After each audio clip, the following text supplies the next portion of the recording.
Hello and welcome to Sankalpath IAS. ये lecture number 9 है हमारे इकोनॉमी कोर्स का, जिसमें कि हम आज पिलर 1B2 कंप्लीट कर लेंगे। लेक्चर नंबर 8 में हमने पिलर 1B2 का लगभग आधा कंप्लीट कर लिया था। गाइज, आप सभी को कुछ भी दिक्कत हो प्लीज़ कमेंट सेक्शन में आप अपने डाउट्स को पूछ सकते हैं। फॉर मोर अपडेट्स आप जो है हमारे टेलीग्राम चैनल जो कि है संकल्पथ आईएएस नाम से, जिसका लिंक आपको डिस्क्रिप्शन बॉक्स में मिल जाएगा, उसको ज़रूर ज्वाइन कर लीजिए। बाकी अगर आपको ये इनिशिएटिव हमारा अच्छा लगे तो प्लीज़ वीडियो को लाइक, शेयर, सब्सक्राइब कीजिए चैनल को। स्टार्ट करते हैं हम। पिछले लेक्चर में हमने पिलर 1B2 का लोन के types, non performing assets, RBI का जो 3R फ्रेमवर्क है, SARFAESI act, insolvency and bankruptcy code को, insolvent and wilful defaulters, credit rating agencies के बारे में, और लास्ट DICGC एक्ट के बारे तक हमने पढ़ा था। यहाँ तक हमने कंप्लीट कर लिया था। आज हमको बैड बैंक से स्टार्ट करना है और कहाँ तक जाना है हमको, लास्ट आरबीआई के डिविडेंड, यहाँ तक आज हमको पूरा ये कंप्लीट कर लेना है। ठीक है गाइस, तो सीधे हम चलते हैं अपने टॉपिक की तरफ, जो कि है हमारा बैड बैंक। और ये है, ये रहा आगे हमारा बैड बैंक। ठीक है, स्टार्ट करते हैं हम। बैड बैंक होता क्या है? तो गाइज़, ये भी एक तरह का एसेट रिकंस्ट्रक्शन कंपनी होता है, जो कि हमने अपने पिछले लेक्चर में देखा था कि एसेट रिकंस्ट्रक्शन कंपनी होता क्या है। ठीक है, यहाँ तक तो हम DICGC से तो कंप्लीट कर चुके हैं। हाँ, देखो क्या होता है, मान के चलो कि किसी बैंक का बहुत सारा नॉन परफॉर्मिंग एसेट हो चुका है, NPA जमा हो चुका है, और अंडर सारफेसी एक्ट जो है वो बैंक क्या करती है कि जो भी बोरोवर है, जिसने कि पैसा लिया हुआ था बैंक से, लोन लिया हुआ था, वो उसके एसेट को क्या कर लेती है, जब्त कर लेती है। जो भी उन्होंने एसेट को, जो भी बोरोवर होगा जिसने एसेट को अपने दिया होगा बैंक को, वो सारा जो है जब्त कर लेती है बैंक। फिर बैंक क्या करती है, बैंक पे इतना ज़्यादा स्टाफ और टाइम तो है नहीं कि बैंक उन एसेट्स को बेचते फिरे, तो बैंक जो है एसेट रिकंस्ट्रक्शन कंपनीज होती है उनको सेल कर देती हैं, रीसेल कर देती है थोड़े कम भाव पे, और एसेट रिकंस्ट्रक्शन कंपनी जो है उसका पैसा बैंक को दे देती हैं और वो जो चाहे उसका करें। ठीक है, लेकिन क्या होता है, कई बार जो है एसेट रिकंस्ट्रक्शन कंपनीज के पास भी इतना ज़्यादा अमाउंट का पैसा नहीं होता उनको खरीदने के लिए। मान के चलो कि अगर हम डाटा देखें ना, इकोनॉमिक सर्वे 2016-17 सब में, तो लगभग 2 लाख करोड़ का जो बैंक मनी था वो NPA अकाउंट में स्टक था। सोचो, अब इतने लाख करोड़ के अमाउंट के एसेट को अगर वो सीज करके ARC को बेचे, तो ARC पे भी तो इतना पैसा नहीं है उनको खरीदने के लिए। ARC पे भी इनफ फाइनेंशियल कैपेसिटी नहीं है परचेज करने के लिए। तो इकोनॉमिक सर्वे 2016-17 में सजेस्ट ये किया गया कि हम सेटअप करते हैं बैड बैंक को। ठीक है, बैड बैंक, जो कि उसमें 2 चीज़ें आएंगी। कौन कौन सी? एक तो आएंगी एसेट रिकंस्ट्रक्शन कंपनी और दूसरा आएंगी एसेट मैनेजमेंट कंपनी। इसका काम क्या होगा? काम वही होगा कि बैंक से पैसा, जो भी एसेट है नॉन परफॉर्मिंग एसेट वाला, वो सब परचेज करना और मैक्सिमम वैल्यू पे उसको सेल करके बैंक की प्रॉफिट करवाना। ठीक है, ये इसका काम है बैड बैंक का। ठीक, बैड बैंक का भी हमने बताया कि 2, एक NARCL, एक IRDCL। ये है एसेट रिकंस्ट्रक्शन कंपनी, ये है एसेट मैनेजमेंट कंपनी। तो ये 2 कंपनीज बनाए गए। इसका काम वही है कि भाई बैंक से एसेट खरीद लेती है, फिर ये जो है इसको सेल कर देती है और ये आगे उसको एसेट को मैनेज करती है। ठीक है, इससे ज़्यादा आपको इसमें ध्यान नहीं देना, बस इतना आपको ध्यान रखना है कि बैड बैंक क्या होता है। एक तरह का एसेट रिकंस्ट्रक्शन कंपनी है जिसमें जो भी नॉन परफॉर्मिंग एसेट वाले बैंक के एसेट्स होते हैं वो उनको परचेज करने का ये काम करती है। ठीक है, और बाकी का सेल वगैरह करने का ये काम करती है। तो इसके पास अमाउंट इतना ज़्यादा कहाँ से आता है कि ये परचेज कर ले? पीछे हमने देखा एसेट रिकंस्ट्रक्शन कंपनी के पास तो अमाउंट ही नहीं था। तो इसका एक सिस्टम अलग है। ये किस तरीके से काम करती है बताता हूँ आपको। इसका जो फंक्शनिंग कुछ ऐसा है कि मान के चलो 100 रुपये का कोई बैंक का सामान को बैंक बेच रही है अपना, मतलब एसेट 100 रुपये का कोई बेचना है, तो ये जो asset reconstruction company bad bank है, ये क्या कहेगी कि भाई चलो, सबसे ज़्यादा वैसे अमाउंट यही देती है। मान के चलो कि बाकी के जो एसेट रिकंस्ट्रक्शन कंपनी है, रिलायंस का भी हमने देखा था कि एक ARC थी, वो 90 रुपये, वो जो मान के चलो कितना, लगभग 50 रुपये ऑफर कर रही है बैंक को। ठीक है, कि हम 50 देंगे इसके बदले में। और ये जो बैड बैंक है वो कहती है चलो ठीक है, हम एक काम करते हैं, 60 रुपये देंगे आपको। ठीक है, 60 रुपये पर सहमति बन जाती है बैंक से के साथ, तो डील इसको मिल जाती है बैड बैंक को। अब बैड बैंक क्या करती है, चलो इसने पैसा तो ज़्यादा कर दिया कि हमको चाहिए, लेकिन ये एक साथ सारा पैसा नहीं देती है, बल्कि हो सकता है 10 रुपये अभी दे दे, बाकी के जो 50 रुपये उसका वो क्या करती है, सिक्योरिटी रिसिप्ट देती है कि ये 50 रुपये का सिक्योरिटी रिसिप्ट बैंक को दे दिया कि हम कुछ सालों के बाद आपको सारा बचा हुआ अमाउंट दे देंगे। तो ये इस हिसाब से काम करती है। अब वो जो सिक्योरिटी रिसिप्ट है वो बैंक वाला चाहे तो किसी और बैंक वाले को बेच सकता है। ठीक है? आप इसमें कन्फ्यूज़ बिल्कुल मत होइएगा।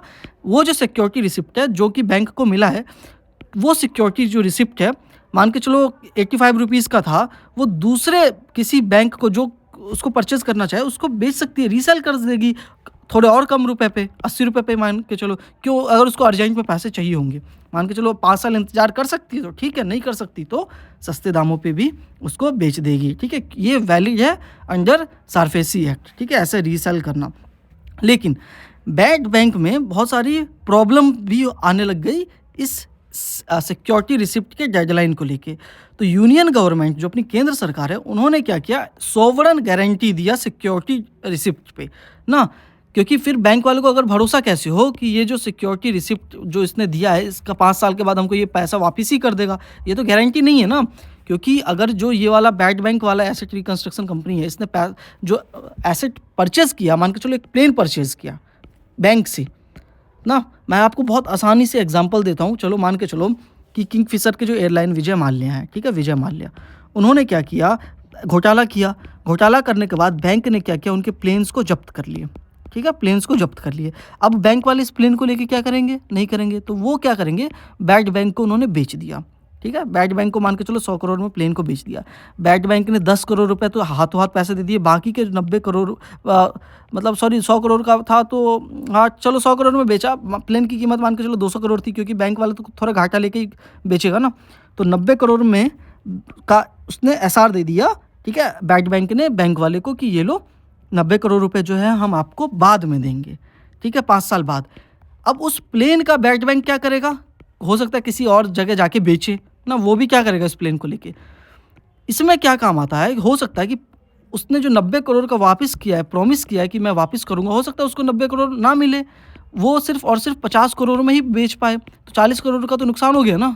तो इसकी गारंटी कौन लेता है, केंद्र सरकार लेती है कि हम जो है आपको बचा हुआ पैसा वापस करेंगे, ठीक है। गाइज़ ये कन्फ्यूजिंग हो सकता है, लेकिन इतना ज़्यादा, इससे ज़्यादा इंपॉर्टेंट नहीं है। बैड बैंक के चैलेंजेस को समझ लेते हैं।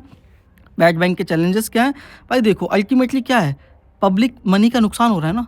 क्यों? क्योंकि मान के चलो एक्सिस बैंक ने 200 करोड़ की प्रॉपर्टी जब्त की थी, वो इन बैड बैंक्स को बेचेगा तो बैड बैंक्स क्या 200 करोड़ देंगे उसका, नहीं 100 करोड़ ही मान के चलो दिया, मतलब बहुत कम रेट में ही खरीद लेते हैं। तो वो जो बाकी के 100 करोड़ है किसका नुकसान हुआ, एक तरह से पब्लिक की जो मनी है उसी का ही तो नुकसान हुआ। और ये जो केंद्र सरकार गारंटी ले रही है, सॉवरेन गारंटी, कि हम आपको बचा हुआ पैसा अगर नहीं नुकसान हो गया तो हम आपको दे देंगे, तो वो केंद्र सरकार पे पैसा कहाँ से आता है, वो भाई एक तरह से टैक्स पेयर मनी तो है, वो भी तो नुकसान ही हो गया ना। तो ये एक तरह का क्रिटिसिज्म है बैड बैंक्स के लिए, ठीक है। अगला टॉपिक अपना प्रॉम्प्ट करेक्टिव एक्शन, इसको समझ लेते हैं। क्योंकि नॉन परफॉर्मिंग एसेट और ऐसी बहुत सारी प्रॉब्लम्स बैंक्स के साथ हो रही थी, तो आरबीआई ने क्या किया, आरबीआई ने ना मतलब एक लिस्ट टाइप का बनाया कि रिस्क थ्रेशोल्ड 1, 2, 3 किस हिसाब से, कि उनकी लोन की एसेट सबकी क्वालिटी क्या है, उन्होंने ऐसे लोगों को तो लोन नहीं दे रखा जहाँ पे रिस्क ज़्यादा हो। तो इन सब के हिसाब से आरबीआई जो है एक क्लासिफिकेशन बनाती है बैंक्स का, और उस हिसाब से प्रॉम्प्ट करेक्टिव एक्शन लिया जाता है उन बैंक्स पे, ठीक है। आरबीआई उन बैंक्स पे एक्शन लेती है। किस किस तरह का एक्शन, कि पहले तो वार्निंग देगी कि भाई तुम ऐसे लोगों को लोन मत दो जो चुका ना पाएँ।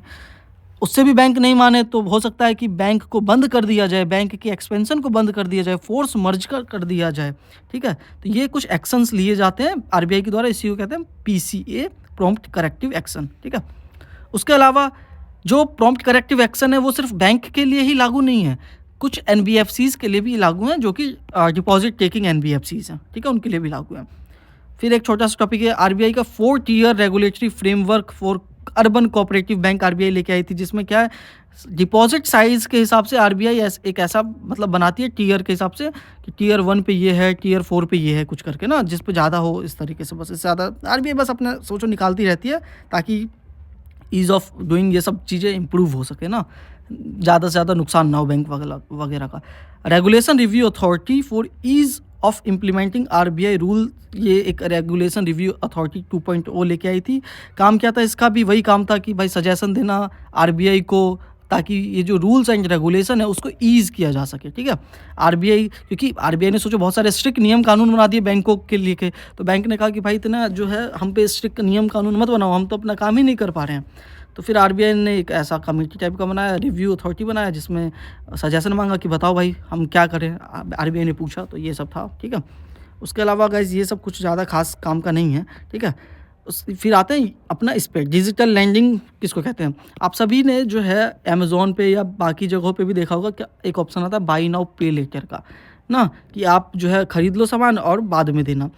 लेकिन क्या होता है कि बहुत बार जो कस्टमर है वो सामान खरीद लेता है लेकिन बाद में पैसे नहीं चुकाता है। तो नुकसान किसका हुआ?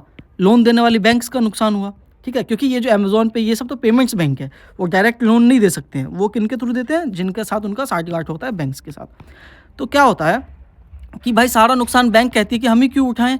लोन देने वाली तो ये फिनटेक कंपनी थी, ना? और जब लोन आदमी नहीं चुका पाया तो सारा नुकसान हम उठाए, ऐसा नहीं होगा। कुछ जो हिस्सा है लोन का वो जो लॉस हुआ है हमारा उस वो फिनटेक कंपनी को भी देना पड़ेगा। इसको क्या कहते हैं? फर्स्ट लॉस डिफ़ॉल्ट गारंटी, ठीक है? तो ये है बस ये सब इन लोगों का आपस में चल रहा है। टर्म आपको बस ध्यान रखना था। अब गाइज़ बहुत इंपॉर्टेंट टॉपिक बेसल 3 नॉर्म्स पे आते हैं जो कि हमने बेसल 3 हम बहुत दिनों से पढ़ रहे थे कि बेसल 3 अब आ चुका है बेसल 3 क्या होता है? देखो बेसल 3 का हेडक्वार्टर जो है स्विट्ज़रलैंड में है, ठीक है? ये आपको ध्यान रखना है लगभग 60 से ज़्यादा देशों के इंटरनेशनल इंस्टीट्यूशन सब ने मिल के इसको बनाया हुआ है। इसमें इसके कुछ रेगुलेशंस हैं जो कि सारे के सारे देश जो है मानते हैं, ठीक है? जिन्होंने भी साइन कर रखे हैं। क्यों? ताकि ग्लोबल फाइनेंशियल स्टेबिलिटी हो सके, ठीक है? अच्छा अब एग्जांपल देके आपको समझाता हूँ। मान के चलो शेयर क्या होता है? आप जो कोई पैसा इन्वेस्ट करते हो कंपनी में उसके बदले आपको शेयर मिलता है और जब वो कंपनी जो है प्रॉफिट कमाती है तो आपको डिविडेंड कुछ मिलता है, मतलब कुछ प्रॉफिट का हिस्सा भी आपको भी दिया जाता है, इन्वेस्टर्स को दिया जाता है, ठीक है? उसके अलावा बॉन्ड और डिवेंचर क्या होता है? आप बॉन्ड और डिवेंचर में क्या होता है कि कंपनी बॉन्ड इशू करती है, एक तरह का लोन इंस्ट्रूमेंट होता है। आपने पैसा दिया उनके बॉन्ड्स को खरीद के और बिजनेसमैन को क्या करना पड़ता है? आपका जो पैसा है प्रिंसिपल प्लस इंटरेस्ट के साथ आपको वापस करना पड़ता है। अब उस बीच में बिज़नेस का फ़ायदा हो नुकसान हो उस पे डिपेंड नहीं करता है, जो कि शेयर्स में डिपेंड करता था। हमने बैंकिंग इक्वेशन देखा था कि क्या होता है पिछले लेक्चर्स में कि बैंक के कैपिटल्स होते हैं जो कि शेयर बॉन्ड वगैरह हो गए, बैंक में जितने लोगों ने डिपॉजिट किया वो, प्लस उनके नेट प्रॉफिट लॉस हो गए, ये सब मिला के बैंक के क्या होते हैं? एसेट होते हैं, ठीक है? एसेट होता है, आप सभी को पता है। अब मान के चलो कि एसेट साइड में तो बैंक के क्या आता है? लोन्स आते हैं, जो भी लोन्स दिए हैं। लेकिन जो भी नॉन परफॉर्मिंग एसेट है बैंक का, जो कि लोन उन्होंने दिया हुआ है और लोगों ने चुकाया नहीं हुआ है, तो वो एक तरह का कैसे हो गया? वो तो एक तरह का खराब एसेट हो गया बैंक के लिए, ना? खराब एसेट हो गया। तो बेसल क्या कहता है? बेसल ये कहता है कि जो भी वीक एसेट है, एनपीए वगैरह, आपको उसके मुताबिक आपको कैपिटल रखना पड़ेगा अपने पास। यानी कि अगर आपका वीक एसेट ज़्यादा है, तो अपने पास आपको कैपिटल भी ज़्यादा रखना पड़ेगा। कितना रखना पड़ेगा? तो उसका एग्ज़ाम्पल अब मैं देता हूँ। रखना पड़ेगा capital to risk weightage ratio 9%, ठीक है? ये है capital to weightage asset ratio 9% रखना पड़ता है। इसको आसानी से समझा देता हूँ एग्ज़ाम्पल के तौर पे आपको, ठीक है? कि रिस्क वेटेज एसेट किसको कहते हैं? मान के चलो बैंक ने कंज्यूमर को लोन दिया, बैंक ने एनबीएफसी को लोन दिया, क्रेडिट कार्ड इशू किया, 100 रुपये का अमाउंट था, तो कंज्यूमर को लोन दिया उसमें मान के चलो रिस्क 100 का है, एनबीएफसी को लोन दिया रिस्क 100 का है, लेकिन क्रेडिट कार्ड इशू किया उसमें रिस्क ज़्यादा है, ठीक है? रिस्क ज़्यादा है कि चुका पाए या नहीं चुका पाए। तो जहाँ पे ये रिस्क ज़्यादा हो जाता है ना, तो यहाँ पे जो रिस्क वेटेज एसेट है ये भी ज़्यादा हो जाता है, ठीक है? ये भी ज़्यादा बढ़ता है। आपको डिटेल में नहीं जाना है, ठीक है बॉस? क्योंकि आपको आरबीआई का एग्ज़ाम नहीं देना, यूपीएससी का एग्ज़ाम देना, ठीक है? तो बस आप ऊपर से समझिए रिस्क जो वेटेज एसेट है वो इतना हो गया, इसका 9% जो है बैंक को अपने कैपिटल साइड में रखना पड़ेगा, ठीक है? अपने साइड में रखना पड़ेगा। अगर नहीं रखा तो क्या होगा? भाई आरबीआई का जो पीसीए है, प्रॉम्प्ट करेक्टिव एक्शन, उसके हिसाब से आपको पनिशमेंट दिया जाएगा, बैंक्स को पनिशमेंट दिया जाएगा, ठीक है? इतना आपको समझ में आ गया? बेसल 3 नॉर्म्स ये कहता है कि आपको minimum capital to weight asset ratio जो है 9% या उससे ज़्यादा रखना पड़ेगा। इसका फॉर्मूला क्या होता है? CRAR का कैपिटल अपॉन में रिस्क वेटेज रेशो। बस इससे ज़्यादा आपको इसमें ध्यान नहीं देना। हर एक मेंबर कंट्री जो भी है उसके जो सेंट्रल बैंक है वो अपना अलग से भी प्रिस्क्राइब कर सकते हैं कि चलो 9% की जगह 10%, 12% वो मेंबर कंट्रीज़ पे दे रखा है, लेकिन मिनिमम 9% तो आपको कैपिटल में रखना ही पड़ेगा। अब किस हिसाब से कैपिटल बढ़ाया जा सकता है? अगर मान के चलो कि कैपिटल किस हिसाब से बढ़ाया जा, मतलब ये जो WRAR CRAR है इसको किस हिसाब से बढ़ाया जा सकता है? या तो अपना आप कैपिटल इंक्रीज़ कर दो, ज़्यादा से ज़्यादा शेयर बॉन्ड इशू करो, आपका कैपिटल बढ़ जाएगा। दूसरा, आप जो है भाई अपना नॉन परफॉर्मिंग एसेट उसको कम करो ना। आप इस इक्वेशन में आओ, अगर हमको ये इंक्रीज़ करना है, ये अगर हमको एसेट, या तो आप इसको कम करो ना, या फिर इसको आप इंक्रीज़ करो, ठीक है? तो उससे आपको क्या होगा? ये 9% जो है वो अचीव हो जाएगा, ठीक? आगे समझते हैं। जैसे कि मैंने बताया कि बैड लोन अगर एनपीए बढ़ रहा है तो बैंक की जो एसेट क्वालिटी है वो क्या होती है, डिक्रीज हो जाती है, और रिस्क वेटेज एसेट जो आपको इंक्रीज करना पड़ता है, मतलब आपको ज़्यादा से ज़्यादा कैपिटल अरेंज करना पड़ता है। ठीक है, उसके अलावा ये किस किस पे लागू होता है बेसल नॉर्म्स, ये सारे डिफरेंशियल कमर्शियल बैंक्स पे लागू होते हैं, जो हमने पढ़ा था regional rural banks, local area bank, land area bank, ये सब पे लागू होता है। एनबीएफसीज पे भी लागू होता है, कुछ एनबीएफसीज पे, कोऑपरेटिव बैंक्स पे, एआईएफआई, इन सिडबी वगैरह जो हमने पिछले लेक्चर्स में पढ़ा था उन सब पे लागू होता है। ठीक है, उसके अलावा देखें तो आरबीआई क्या है ना, सीआरआर को इंक्रीज कर दिया आरबीआई ने। आरबीआई ने कहा कि देखो यार क्या होता है कि रिस्क ज़्यादा बढ़ता जा रहा है, तो इस वजह से आरबीआई ने क्या कहा कि आप जो है बैंक सीआरएआर को जो है capital to risk weightage asset जो है उसको बढ़ाओ। पहले क्या था, हाउसिंग लोन सब पे 100% का था, अब भी 100% का ही है, इनके लिए नहीं बढ़ा है। लेकिन पर्सनल कंज्यूमर लोन सबके लिए बढ़ गया, बैंक का जो क्रेडिट कार्ड है उसके लिए बढ़ा दिया, एनबीएफसीज के क्रेडिट कार्ड लोन के लिए बढ़ा दिया। ठीक है, इन सब के लिए आरबीआई ने बढ़ा दिया। इससे क्या होगा, आप अपने लेवल पे देखो, ये बैंकर्स के लिए ये बढ़ाने का मतलब है बैंकर्स को ज़्यादा से ज़्यादा कैपिटल अपने पास रखना पड़ेगा।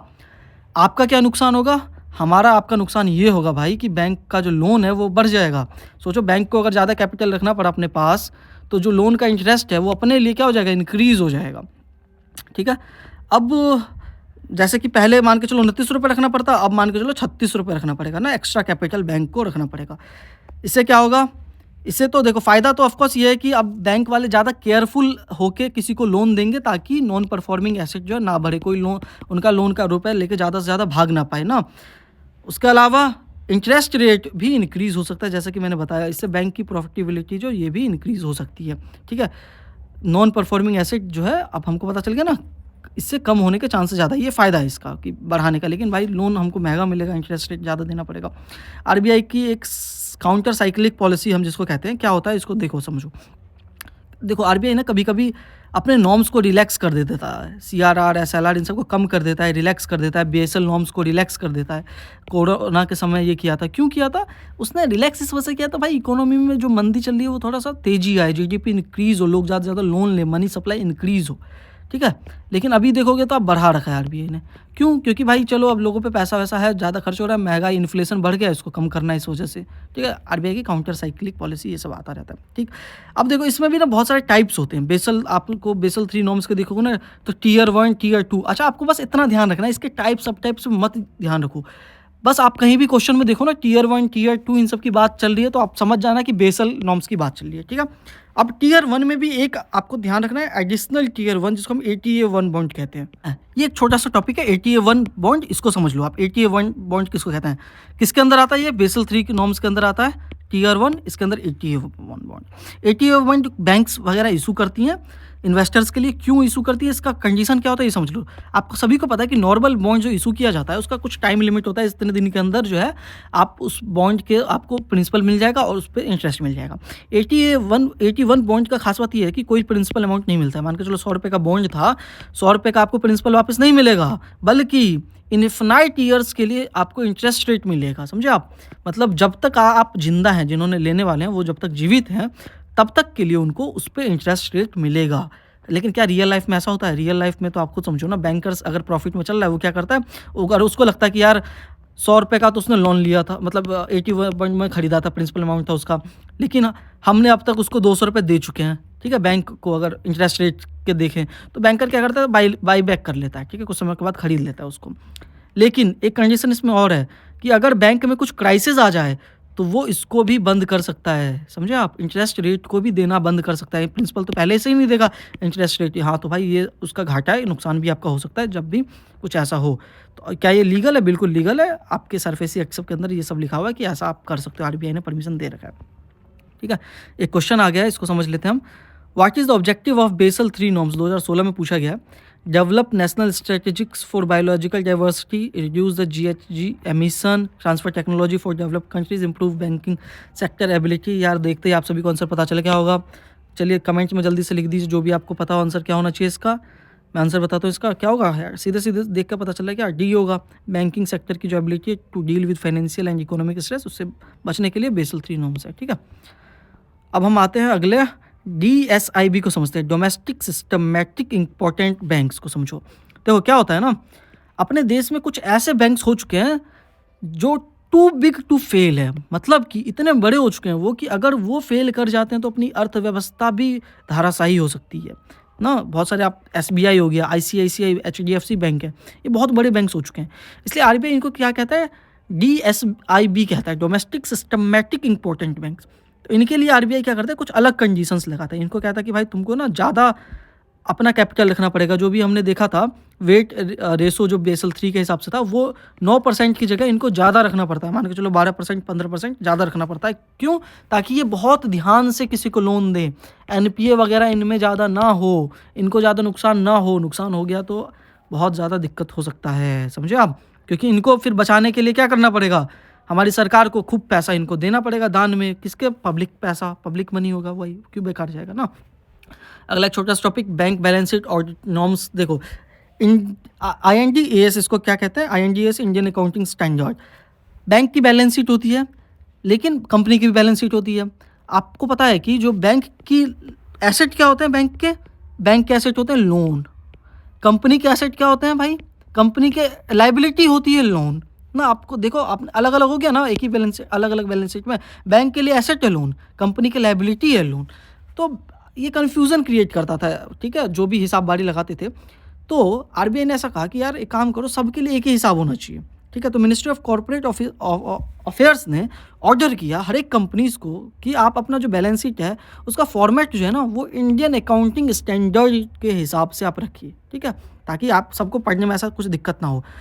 तो आरबीआई ने कहा है कि यार ये तो कमर्शियल बैंक्स के लिए भी लागू होना चाहिए ना। कमर्शियल बैंक भी एक तरह से कंपनीज ही हैं, कंपनी के तहत रजिस्टर्ड हैं, तो वो उनको भी ये कंप्लाई करना चाहिए। तो बैंक वालों ने कहा अरे नहीं नहीं अभी नहीं, तो ये सब अभी मतलब बातचीत चल रहा है, ठीक है, इतना ज़्यादा वो नहीं है। आपको बस पता होना चाहिए कि होता क्या है इंडियन अकाउंटिंग स्टैंडर्ड्स, ठीक है। एक होता है रिकैपिटलाइजेशन ऑफ पीएसबीज। इसको समझो क्या होता है रिकैपिटलाइजेशन ऑफ पीएसबीज। हमने बेसल 3 नॉर्म्स के तहत देखा था कि बैंक्स को जिनके पास एनपीए वगैरह ज़्यादा बढ़ गए हैं, उनको कैपिटल क्या करना पड़ता है, ज़्यादा रखना पड़ता है। तो कैपिटल कहाँ से लेके आएंगे? वो कैपिटल लाने के लिए वो क्या करेंगे, शेयर्स इशू करेंगे, बॉन्ड्स इशू करेंगे। लेकिन सोचो, जो छोटे मोटे बैंक्स होते हैं जिनकी ज़्यादा जान पहचान नहीं होती है मार्केट में, उनका एनपीए भी ज़्यादा होता है, तो उनका कौन ही शेयर वगैरह खरीदेगा, और जो खरीदेंगे भी तो बहुत ज़्यादा हाई इंटरेस्ट रेट उनको देना पड़ेगा। तो क्या होता है, इस वजह से जो ऐसे सरकारी बैंक्स की बात हो रहा हूँ, पब्लिक सेक्टर बैंक्स की, कोई भी नहीं चाहता। तो गवर्नमेंट ने क्या किया, गवर्नमेंट या तो मर्जर कर देती है उन स्मॉलर बैंक्स का, प्राइवेटाइजेशन कर देती है, या तीसरा ऑप्शन होता है कि रिकैपिटलाइजेशन, यानी कि भाई गवर्नमेंट अपने पैसे उसको देती है, ठीक है, कि मतलब तुम कैपिटल तुम इकट्ठा नहीं कर पा रहे हो तो ये लो पैसा दान के रूप में लो। एक तरह का लोन ही होता है वो, ठीक है। इंद्रधनुष प्लान के तहत ये गवर्नमेंट देती है, ठीक। अब गवर्नमेंट कैसे देती है, गवर्नमेंट पे इतना पैसा कहाँ से आया कि भाई वो रिकैपिटलाइज करे इन बैंक्स को? तो गवर्नमेंट भी ना एक रिकैपिटलाइज बॉन्ड के नाम से इशू करती है एक बॉन्ड, ठीक है, कि भाई, और गवर्नमेंट पे क्या होता है, लोगों को भरोसा होता है इन्वेस्टर को, इसलिए वो सस्ते इंटरेस्ट रेट पे भी पैसा उनको मिल जाता है, और यहाँ से वो पैसा जो है इन बैंक्स को दे देती हैं। उसको कहते हैं recapitalisation of public sector bank, ठीक है। बस इतना ही था, इससे ज़्यादा कुछ इंपॉर्टेंट नहीं था। लेकिन धीरे धीरे क्या हो गया कि भाई अब ऐसे करके तो सरकार जो पैसा देती गई तो सरकार का नुकसान है ना। तो 2022 के बाद देखा गया कि सरकार जो है कोई भी रिकैपिटलाइजेशन के लिए फंड इकट्ठा नहीं देती है, अब नहीं देती। क्यों नहीं देती है? कि गवर्नमेंट का ये कहना है कि भाई अब पब्लिक सेक्टर बैंक जो है प्रॉफिटेबल हैं, उनको अब कोई ज़रूरत नहीं है रिकैपिटलाइजेशन का, वो खुद से अपना इशू सॉल्व कर सकती हैं, शेयर वगैरह बॉन्ड वगैरह मार्केट में इशू करके, ठीक है। एक क्वेश्चन आया, find correct statement about governance in public sector bank. Capital infusing in public sector bank by the government of India has steadily increased in the last decade. To put the public sector bank in order, the merger of associate bank with the parent state bank of India has been affected. क्या लग रहा है आपको, क्या सही answer होगा? 5 second का time, video pause करके आप आंसर दे सकते हैं। 1 2 3 4 5। देखो पहला जो स्टेटमेंट है, capital infusion in public sector bank by the government of India steadily increased, नहीं भाई डिक्रीज हुआ है। और कभी भी ऐसा क्वेश्चन है ना स्टेडली हो तो वो गलती होगा। अगला ऑप्शन है, to put the public sector bank in order, the merger of associate bank with the parent state bank of India has been affected। क्या लग रहा है, सही है गलत है? तो सेकंड स्टेटमेंट क्या अपना करेक्ट हो गया। तो कौन सा वाला? ओनली 2 ओनली वाला ये जिसका सही है, बहुत बहुत बधाई आपको, ठीक है। अगला चलते हैं, बैंकिंग सेक्टर में कुछ रिफॉर्म्स लिए गए थे, एडमिनिस्ट्रेटिव रिफॉर्म्स, ठीक है। तो एक यही था ज्ञान संगम 1 2015 में पुणे में हुआ था। फाइनेंस मिनिस्ट्री के डिपार्टमेंट ऑफ फाइनेंशियल सर्विस ने क्या किया था, एक वर्कशॉप ऑर्गेनाइज किया था। क्या? एक वर्कशॉप ऑर्गेनाइज किया था जिसके तहत जो भी फाइनेंशियल रेगुलेटर्स हैं पब्लिक सेक्टर बैंक्स, उन सबको बुलाया गया था, ठीक है, ताकि मतलब हम बैंकिंग सेक्टर में रिफॉर्म्स के लिए क्या क्या कदम उठा सकते हैं, ठीक है। इसके लिए तो 3 आउटकम निकला। एक तो जो पहले क्या होता था ना, सीएमडी पोस्ट हुआ करता था पब्लिक सेक्टर बैंक में। सीएमडी पोस्ट मतलब कौन? चेयरमैन कम एमडी पोस्ट, ठीक है? तो दोनों काम एक ही व्यक्ति करता था। मतलब समझो कि प्रेसिडेंट और प्राइम मिनिस्टर का पावर एक ही जना किसी को मिल जाए तो वो मिसयूज़ कर सकता है ना भाई। तो पहले यही होता था। तो ये कहा गया कि भाई सेपरेट कर दो चेयरमैन का पोस्ट, सेपरेट कर दो एमडी और सीईओ का पोस्ट, मतलब अलग तरीके से काम कर सकें। इंद्रधनुष प्लान रिकैपिटलाइजेशन के लिए जो अभी हमने पढ़ा। तीसरा ये कहा कि हम बैंक बोर्ड ब्यूरो बनाना चाहिए हमको, ऑटोनोमस बॉडी, ठीक है? तो ये तो बहुत सीधी-सी बात है कि सेपरेट कर देना, ये हमने पढ़ ही लिया। तीसरा बैंक बोर्ड ब्यूरो को हमको समझना है। बैंक बोर्ड ब्यूरो 2016 में बनाया गया था। क्यों बनाया गया था? ये एक नॉन कॉन्स्टिट्यूशनल बॉडी है, नॉन स्टैट्यूटरी बॉडी है, मतलब इसको कॉन्स्टिट्यूशनल एक्ट के हिसाब से नहीं लाया गया, ठीक है? अब इसका काम ये है कि भाई ये जो है ना इंटरव्यू वगैरह लेके नेम्स को रिकमेंड करता है for top post of the banks, यानी बैंक के जो भी एमडी, सीईओ, ये आपको पता होगा कि कौन बनते हैं भाई। तो ये बैंक बोर्ड ब्यूरो डिसाइड करता था मैं बोल रहा हूँ। क्यों? क्योंकि बाद में क्या हुआ, बहुत सारे एलिगेशन वगैरह लगने लग गए। तो मतलब समझो दिल्ली हाई कोर्ट में केस वेस गया कि कुछ बैंक्स के जो एमडी वगैरह हैं वो गए कि यार ये बैंक पे, मतलब सरकार पे ये पावर सही वही नहीं है, ये सब कुछ चल रहा था। तो मतलब इसने अब बैंक मतलब कोर्ट ने इसको बंद करने का कहा। तो गवर्नमेंट ने क्या किया, बैंक बोर्ड ब्यूरो बंद करके क्या ले आई, फाइनेंशियल सर्विस इंस्टीट्यूशन ब्यूरो ले आई, FSIB ले आई। क्यों ले? अभी इसका काम क्या भाई, सेम काम है यार, चाचा ही भतीजा है वाला बात है, ठीक है? सेम काम है। जो काम bank of board of bureau का काम था वही काम इसका भी है। बस समझो कि बचने के लिए कोर्ट ऑर्डर से ये सरकार एक नया लेके आई। उसके बाद इस पर क्या कुछ कोर्ट केस हुआ? नहीं हुआ, अभी तक नहीं हुआ। तो अब सारा जो भी इंटरव्यू वगैरह लेके सिलेक्शन का काम है, top post officials, MD, CEO, chairman, ठीक है, वो इसका काम है, ठीक है? अब इनका काम है फाइनेंशियल सर्विस इंस्टीट्यूशन ब्यूरो का। चलते हैं आगे हम। अगला एक ईज़ फ्रेमवर्क आया था 2018 में, कस्टमर सर्विस को इन्हांस करने के लिए। ज़्यादा इंपॉर्टेंट नहीं है, आपको पता है ना कि आप बैंक वाले जो अच्छे से कस्टमर से बात नहीं करते हैं, खासतौर पे जो पब्लिक सेक्टर सरकारी बैंक्स होते हैं।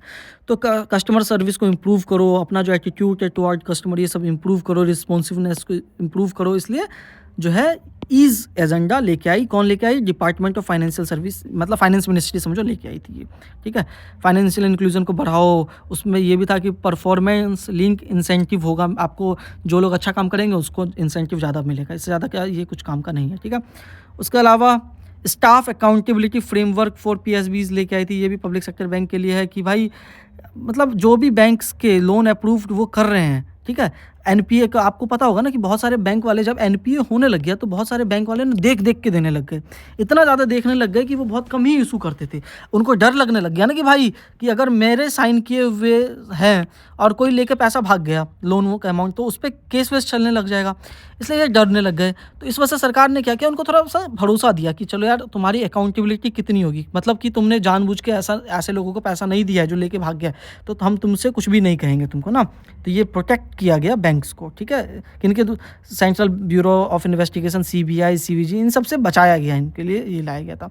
आप कहोगे यार बचाया क्यों गया, इसी सब के लिए तो इतने सारे हम पढ़ रहे थे कि ये सब ना हो। तो यार देखो कभी कभी क्या होता है ना कि कोई जेन्युइन बंदे को लोन चाहिए होगा, ठीक है, लेकिन बैंक वाले उसको देने से भी डरेंगे।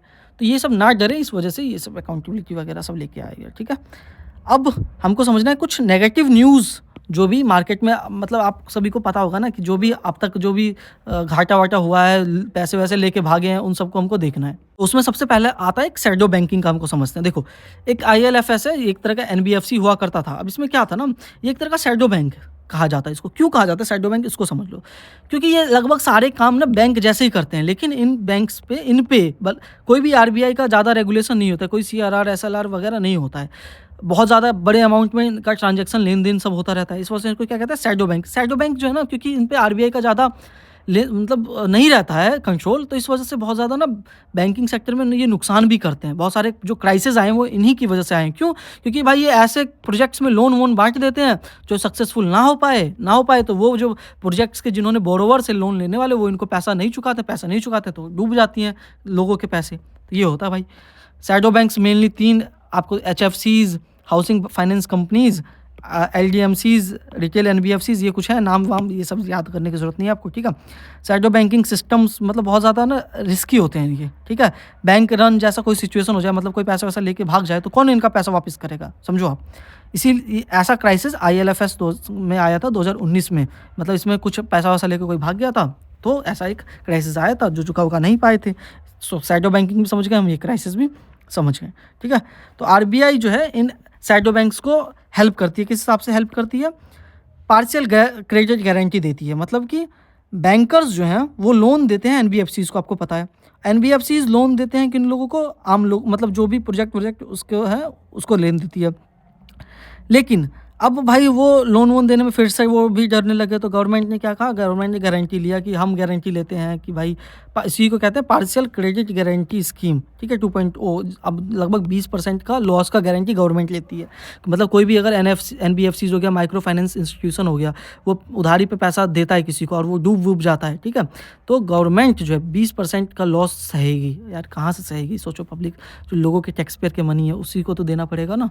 तो देखो, अब हमने इतना सब कुछ पढ़ लिया है, आपको ये चीज़ ध्यान रखना है कि सरकार जो होती है वो बैंक्स को दोनों काम करती है। कहती है, प्रोत्साहित भी करती है कि भाई लोन वोन बांटो, और ये भी कहती है कि देख के बांटो, कि किसी ऐसे लोगों को मत दे दो कि वो पैसा लेके भाग जाए। अब जब पैसा लेके ज़्यादा लोग भागने लग गए, तो ये लोग लोन वोन बांटना कम कर दिया इन्होंने। तो भाई सरकार को क्या करना पड़ा? गारंटी लेना पड़ा कि भाई हम आपका अब जो है कोई ऐसा लोन वोन लेके भागेगा तो हम जो है आपकी भरपाई करेंगे, कुछ इस तरह के। ज़्यादा डिटेल में नहीं जाना हमको, ठीक है।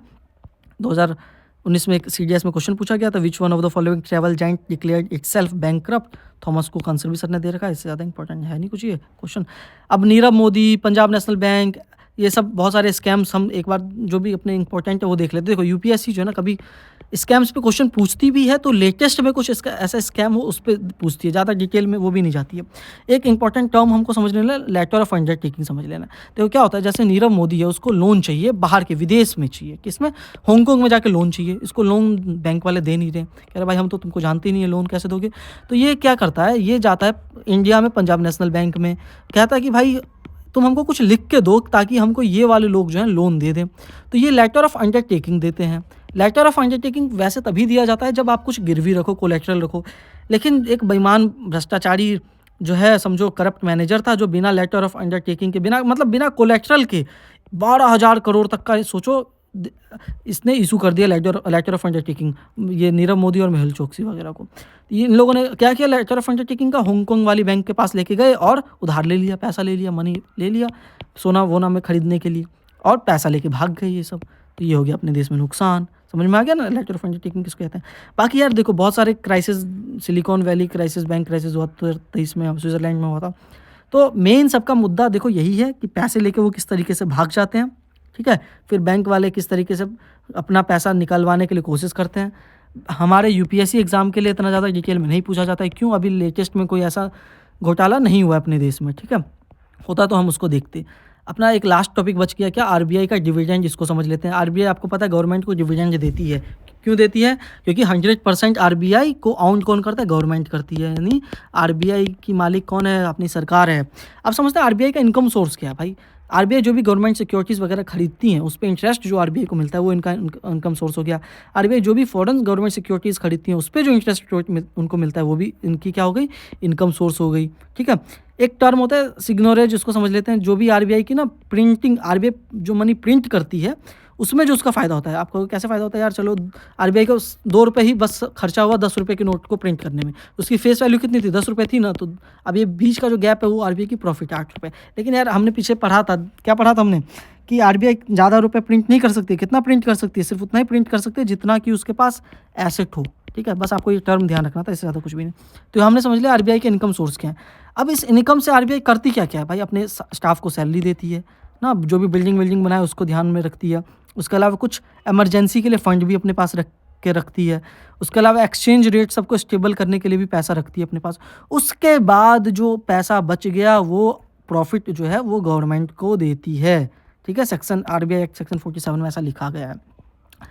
तो क्या हो गया कि यार मतलब जो अरुण जेटली के टाइम पे ना, जो हमारे सरकार है, मतलब वो ज़्यादा पैसे मांगने लग गई। आरबीआई से कहा कि भाई तुम हमको 2 लाख 3 लाख करोड़ रुपए दो, ठीक है। 3.6 लाख करोड़ रुपये मांग रही थी। उस समय गवर्नर कौन थे? उर्जित पटेल थे, जिन्होंने 50,000 करोड़ का ही डिविडेंड दिया था, लेकिन गवर्नमेंट को चाहिए था 3.6 लाख करोड़ रुपये। तो इन दोनों में झगड़ा टाइप का चलने लग गया, बैंक में और मतलब आरबीआई में और सरकार में। तो एक बिमल जलन पैनल बनाया गया। बिमल जलन पैनल का काम क्या था कि भाई वो डिसाइड करती है कि कितना अमाउंट आरबीआई को गवर्नमेंट को ट्रांसफ़र करना है, ठीक है।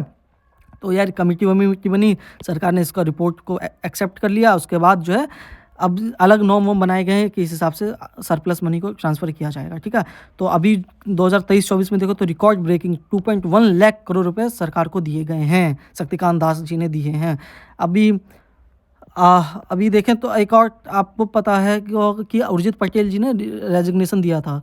क्यों रेजिग्नेशन दिया था? यही सब भाई कि सरकार को ज़्यादा पैसे चाहिए थे, 3.6 लाख करोड़ रुपए चाहिए थे। उर्जित पटेल देना नहीं चाहते थे। उसके अलावा उस समय पे जो पंजाब नेशनल बैंक वाला स्कैम उसी समय पे हुआ था। फिर बेसल 3 नॉर्म्स को लेके कि भाई ये जो है बेसल 3 नॉर्म्स को और ज़्यादा बढ़ाना चाहते थे, लेकिन सरकार कह रही थी कि अभी मत बढ़ाओ, बाद में बढ़ाना, क्योंकि अभी बेसल 3 नॉर्म्स ज़्यादा ये बढ़ा देते तो बैंक्स वाले क्या होता उनको ज़्यादा कैपिटल रखना पड़ता, लोन कम दे पाते, तो सरकार नहीं चाहती थी। सरकार चाहती थी कि ज़्यादा से ज़्यादा लोन में लोगों को पैसा मिले ताकि जीडीपी इंक्रीज़ हो। तो ये सब कुछ इन दोनों के बीच में चल रहा था, मतलब ठीक है। तो एक क्या होता है आरबीआई को, मतलब गवर्नमेंट को ना पावर है, क्योंकि भाई क्या है, ऑनर कौन है? गवर्नमेंट है ना, ठीक है। तो गवर्नमेंट को एक तो 2 पावर हैं। एक सेक्शन 7(1) में कंसल्टेशन का पावर है कि आओ मिल बैठ के बातचीत करते हैं। अगर उस बातचीत से समाधान ना ही निकलता तो सेक्शन क्लॉज 2 में लिखा गया है कि गवर्नमेंट जो है ना बाइंडिंग डायरेक्शन इशू कर सकती है आरबीआई पे कि भाई हम, मेरी इच्छा ये है, तुमको ये इम्प्लीमेंट करना पड़ेगा, ठीक है। तो ये सब बस चल रहा था बातचीत, तो इन्होंने क्या किया, रेजिग्नेशन दे दिया भाई, क्योंकि सोचो ना नेगेटिव पीआर सब चलने लग गया मीडिया में कि भाई ये इन सरकार और इनमें नहीं बन रही है, तो इन्होंने अपना क्या दे दिया, इस्तीफा दे दिया, ठीक है। लेकिन जो भी मैंने अभी एक्ट बताया है सेक्शन 7 और ये सब अपने संविधान में नहीं लिखा है, बल्कि कहाँ पे लिखा है, आरबीआई के एक्ट में लिखा है, ठीक है। संविधान के आर्टिकल्स अलग होते हैं, आरबीआई के एक्ट क्या अलग है, ठीक। समझ में आ गया आपको? आरबीआई की फाइनेंशियल और अकाउंटिंग एक टर्म है, देखो अब समझो। आरबी सब आपको पता होगा पूरे दुनिया भर में क्या चलता है, 1 अप्रैल से लास्ट मार्च तक का पूरा जो है सीज़न चलता है, मतलब आपका ईयर चलता है जो भी फाइनेंशियल टर्म्स में अगर हम बात करें। आरबीआई का उल्टा चलता था भाई, आरबीआई का जनवरी से दिसंबर 1934 से पहले, 1940 जुलाई से जून चलता था, ठीक है। तो भाई फिर क्या किया सरकार ने, क्या किया कि भाई फिक्स कर दिया कि आपका भी अब 1 अप्रैल से मार्च तक का फॉर्मेट चलेगा आपका भी, मतलब आप आरबीआई जो भी प्रॉफिट होगा ना आरबीआई को डिविडेंड, वो इसी मतलब फाइनेंशियल ईयर के बाद जो है ना वो डिविडेंड दे देगी। पहले 2 बार देती थी आरबीआई डिविडेंड, उसको इंटरिम डिविडेंड कहते थे, मतलब साल में 2 बार, लेकिन अब फिक्स है 1 बार देगी। आरबीआई का भी जो फाइनेंशियल अकाउंटिंग सब सिस्टम कैसे काम करता है, 1 अप्रैल से लेकर मार्च तक जो नॉर्मली जिसको हम काम करता है वही, ठीक है। एक क्वेश्चन है क्या, find correct statement about RBI. The governor appointed by the central government. Certain provision in the constitution gives the government the right to issue direction to the RBI in public interest. The governor draws his power from RBI Act. क्या लग रहा है आपको इसमें से क्या सही होगा, क्या सही होगा, आप बता सकते हो इसको? चलिए मैं बताता हूँ, 5 सेकंड का टाइम है, 1 2 3 4 5। क्या गवर्नर अपॉइंट करते हैं, governor appointed by central government? बिल्कुल सही बात है भाई, सेंट्रल गवर्नमेंट ही अपॉइंट करते हैं। Certain provision in constitution give the government right to issue direction, नहीं हमने देखा था कॉन्स्टिट्यूशन में नहीं बल्कि आरबीआई एक्ट में ऐसा लिखा गया, तो ये क्या हो गया, स्टेटमेंट गलत हो गया। किसमें लिखा हुआ था ये, आरबीआई एक्ट में लिखा हुआ था, ठीक है। उसके अलावा the governor draw his power from RBI act, बिल्कुल सही बात है। तो फर्स्ट एंड 3 अपना कौन सा सही है, सी वाला सही हो गया अपना, ठीक है। ये अपना करेक्ट ऑप्शन था गाइस, ये अपना खत्म हो गया। 1B2 कंप्लीटेड, ठीक है, 1B2 अपना कंप्लीट हो गया। यहाँ पे कुछ भी डाउट हो आप प्लीज़ कमेंट सेक्शन में पूछिए। मुझको पता है कि बहुत से कम लोग होंगे जो गाइस यहाँ तक अभी आप लास्ट तक देख रहे होगे, और अगर आप यहाँ तक पहुँचे हो ना, आप बिल्कुल एक सीरियस एस्पिरेंट हो, जो आप इस एग्ज़ाम को बिल्कुल सीरियसली निकालना चाहते हो, तो आप बिल्कुल लगे रहिए ना, आपका एग्ज़ाम ज़रूर से ही निकलेगा। जो भी आप मैं बता रहा हूँ फॉलो करो, सारे क्वेश्चंस वगैरह लगाओ, एग्ज़ाम 100% आप क्लियर करने वाले हो। आप खुद सोचो ना, 979 सीट्स हैं इस साल, लगभग 10 से 15 हज़ार जो है बच्चे वो प्री क्वालिफाई करेंगे। आपको ये सीट मत देखो, ये सीट देखो, ठीक है।